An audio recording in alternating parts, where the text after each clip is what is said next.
The embers glowed softly, and in their dim light, I gazed round the room and I cherished the sight. My wife was asleep, her head on my chest, my daughter beside me, angelic in rest. Outside the snow fell, a blanket of white, transforming the yard to a winter delight. The sparkling lights in the tree, I believe, completed the magic that was Christmas Eve. My eyelids were heavy, my breathing was deep. Secure and surrounded by love I would sleep, in perfect contentment, or so it would seem. So I slumbered. Perhaps I started to dream. The sound wasn't loud, and it wasn't too near, but I opened my eyes when it tickled my ear.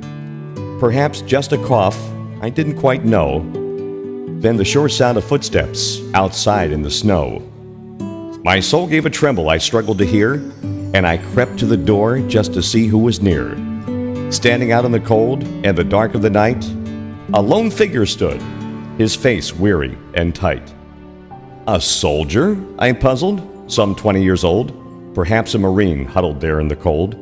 Alone in the dark, he looked up and smiled, standing watch over me and my wife and my child. "What are you doing?" I asked without fear. "Come in this moment, it's freezing out here.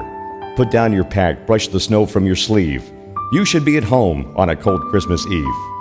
For barely a moment, I saw his eyes shift away from the cold and the snow-blown-in drifts to the window that danced with a warm fire's light. Then he sighed, and he said, "It's really all right. I'm out here by choice. I'm here every night. It's my duty to stand at the front of the line that separates you from the darkest of times. No one had to ask or beg or implore me. I'm proud to stand here like my fathers before me. My Gramps died at Pearl on a day in December."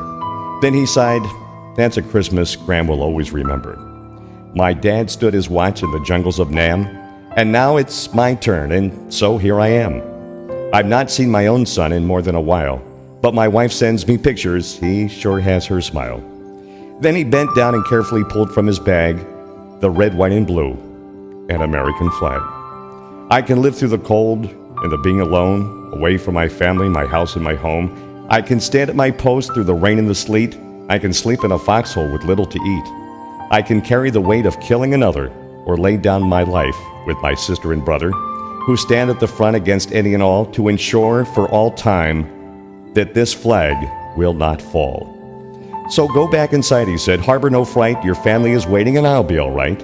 But isn't there something I can do, at least? Give you money I asked, or prepare you a feast? It seems all too little for all that you have done, for being away from your wife and your son." Then his eye welled a tear. He held no regret. "Just tell us you love us and never forget to fight for our rights back at home while we're gone, to stand your own watch, no matter how long. For when we come home, either standing or dead, to know you remember we fought and we bled is payment enough, and with that we will trust that we mattered to you as you mattered to us."